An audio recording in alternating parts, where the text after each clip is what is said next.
It was a whirlwind day at the U.S. Supreme Court today with a contentious split decision calling for new standards for criminal plea bargains, a unanimous decision in a much-watched property rights case, and arguments in a case involving a public confrontation with then Vice President Dick Cheney. Marcia Coyle of the National Law Journal was in the courtroom from all of it and joins us now. All of it, a lot of it today. A lot of it, Jeff. All right, so let's start with decision number one. Now, this involves new standards for criminal plea bargains. It's important and interesting because we learned that so many cases today are decided or are resolved in pleas. Absolutely, Jeff. The Sixth Amendment in the Constitution guarantees a right to a lawyer at every critical phase of the criminal justice process, and not just any lawyer, an effective lawyer. Justice Kennedy, who wrote the majority opinion today, said that that right extends to the plea bargaining process, and he noted that 97% of federal criminal convictions stem from pleas, and 94% of state convictions stem from pleas. So they were looking at two cases, and just to summarize them, one in which a lawyer didn't tell his client that a plea bargain had been offered, and another one in which the lawyer did tell the client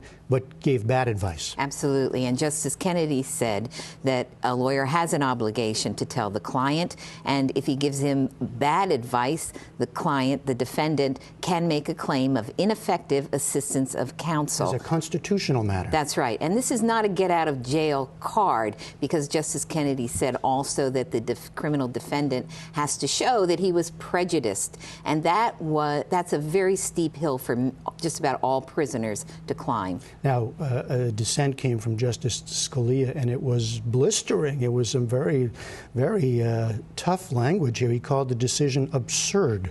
He doesn't mince words. No.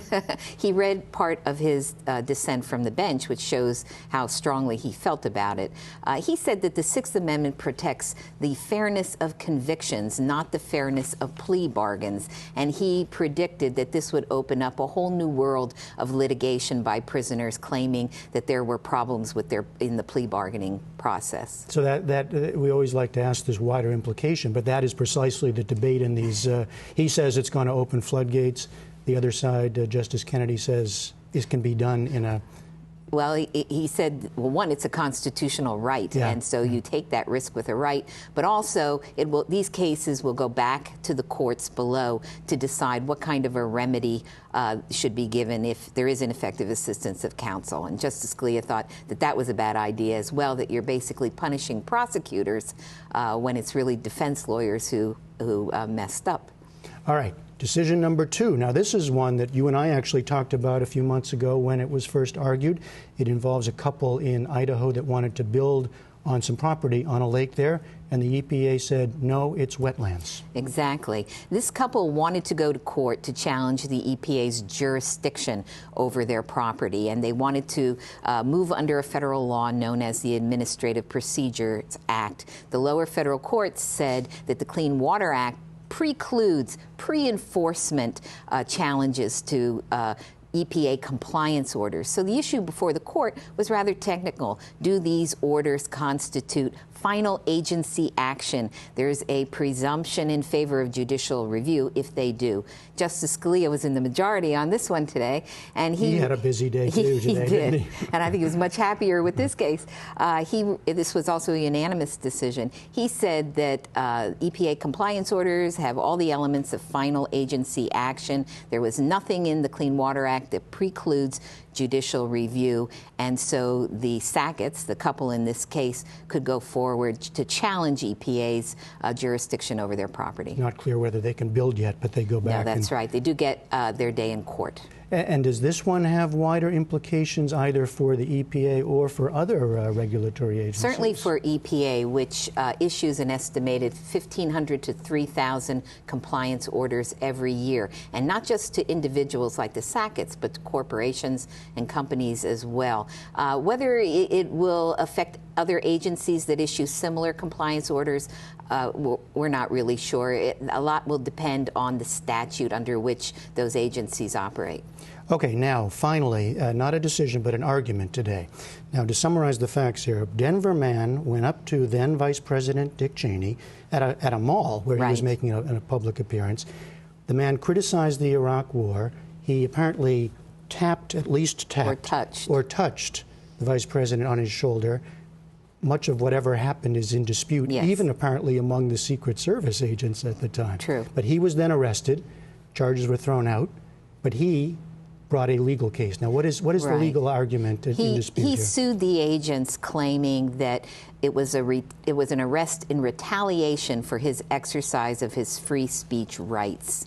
And the lower court said that he could go forward with that case. The agents brought the case to the Supreme Court, and they argued today, their lawyer argued today, that Secret Service agents should be entitled to something known as qualified immunity, not absolute immunity, from these types of lawsuits, as long as their arrest was based on probable cause, more than a reasonable suspicion, but probable cause. And the arguments today were quite lively, and I will say that it seemed as though the justices were quite sympathetic to the agents' argument. The lawyer said, for example, that Secret Service agents almost always operate in a free speech zone. Everyone they almost come by definition, absolutely. Right? And he said they need breathing room. They need to be able to take into account what someone says in order to assess the threat level to the person they're protecting. The United States also argued in support of the agents today, but they have asked the court for a broader rule, and this gave some justices pause. The United States would like to see all law enforcement officers get qualified immunity if they are acting in a protective capacity and make an arrest, as long as the arrest had probable cause. But the man who brought the case, the Colorado man, it's a First Amendment case for him. It is a First Amendment case. He said that actually the government was and the agent's lawyer were offering a solution to a problem that doesn't exist, that there are so few of these cases in the court system that it would be a serious curtailment of First Amendment rights to give this kind of immunity to law enforcement officers. It might operate as a pretext to arrest. You might arrest, Justice Breyer brought up that you might arrest someone for jaywalking when you really were upset about maybe their T-shirt had something on it that you didn't like.